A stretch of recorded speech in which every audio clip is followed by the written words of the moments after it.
Welcome to the Porn Reboot Podcast, where you get practical tips to gaining control over your porn or sex addiction. We help ambitious men end their out-of-control sexual behavior with pornography, sex, and masturbation so that you can maximize your life, perform at your potential, and remain in control in the driver's seat, which is where you have to be in order to gain or maintain the success you want in life. I'm your host, J.K. Emezi, certified sex and porn addiction recovery coach. Welcome to the episode.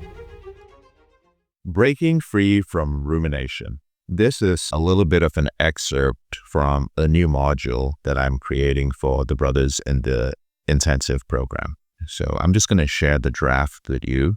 This is especially for men who feel stuck. Like if you're like stuck, you have so many to-dos that you are mentally paralyzed and you're only able to accomplish the most rudimentary of tasks before you end up retreating to something that's just going to bring you dopamine. You're going to order food from DoorDash. You're going to get on Instagram. You're going to watch a movie or a series. You just do a little bit of work and then you're like, oh, it's too much. I need to seek dopamine. Or you're even starting your week very motivated. You're going to bed early. You're waking up early. You even hit the gym. You do your morning routine. But then you wonder, man, how's it already Thursday? I just started the week. Nothing of critical importance has been accomplished. But somehow, you've racked up a lot of screen time. You binge listened to 5 motivational podcasts. Brother, that is what you call rumination, okay? It is spinning your wheels in problems instead of looking for solutions. And here's the truth. Rumination is always a dead end.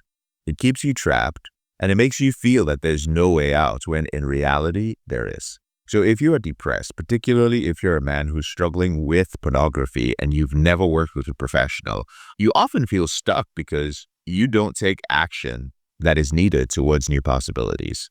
Now let's talk a little bit about your brain, the brief science behind this. There is a part of your brain called the amygdala, and your amygdala releases neurotransmitters that reinforce habits, not just the good habits, but the destructive ones as well.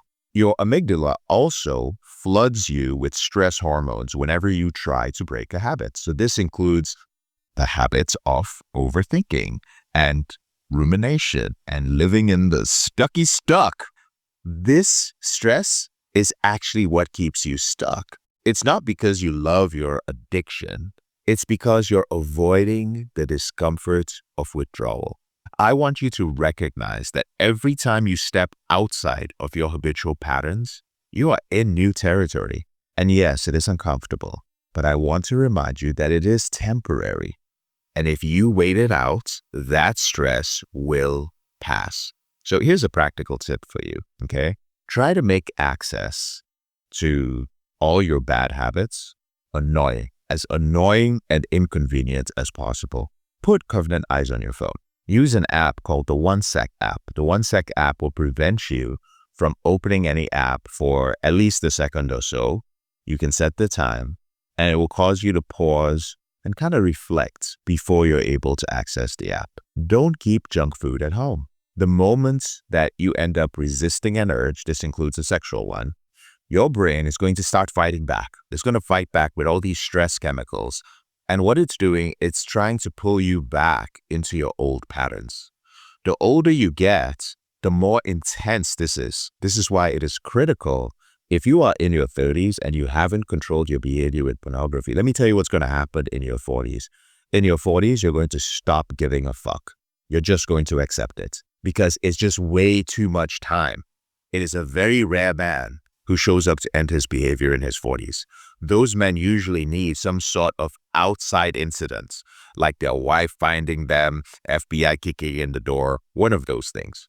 This is when people relapse. You relapse when your stress chemicals try to pull you back into those old habit patterns because you mistake that discomfort for a signal that you need to go back. So you feel uncomfortable while you're pushing yourself through work or while you're pushing yourself to wake up in the morning. And you're like, okay, this means I need to become comfortable. You're not thinking it consciously. So you go seeking some dopamine behavior.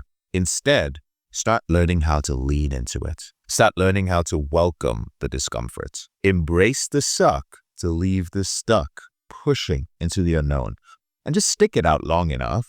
And what happens is your brain is actually going to reward you. It rewards you with new healthier habits. One way to break the old conditioning is to observe your intentions, okay? And what I mean is there are these subtle moments when you decide, I'm about to step away from my desk, or I'm about to open a new tab, or I'm about to go on Instagram. The same thing happens when you get on all these apps. You get on there with a good intention, and a few seconds later, you just kind of blank out. You just get caught up in something. Your attention follows your intentions, often so quickly that you don't even notice it. So I want you to start watching this process. And then as you watch it, then you become aware. The moment you become aware, gently, not violently, like, oh, fuck no, we're going to do. Gently redirect your attention towards something that is better for you. This is why awareness needs to be a lifestyle, not just something that you practice when you're meditating. And that is what all the tools in our program promote. I do not believe in programs that do not raise your awareness. It is impossible to have permanent freedom from your out-of-control behavior without a deep level of awareness. That deep level of awareness is also necessary for your continued long-term happiness. Here's a final truth. Obsessing over your end goal, whether it is where you're going to get at the end of your reboot, being free of pornography, your relationship, your business, that is going to sabotage you. It breeds impatience, boredom, and frustration. Instead, I recommend that you fall in love with the process, because that is where real transformation happens. I'm JK, your brother in this struggle. Thank you so much for listening to this episode of the Porn Reboot podcast. I'll speak to you later on in the week. If you found this episode helpful, here are 4 ways I can help you with your out-of-control sexual behavior for free. The first way is to grab a free copy of my book, Confessions of a Porn Addict, 7 Secrets of Porn-Free Men at elevatedrecovery.org, or visit the link in the description below this episode. The second way is, if you're not sure where to start, but you'd like to learn more about my team and I, if you'd like to spend time with like-minded professionals and business owners who are controlling their behavior, then join our free and confidential group, the Porn Reboot Group on Facebook. There's a link to join in the description below this episode.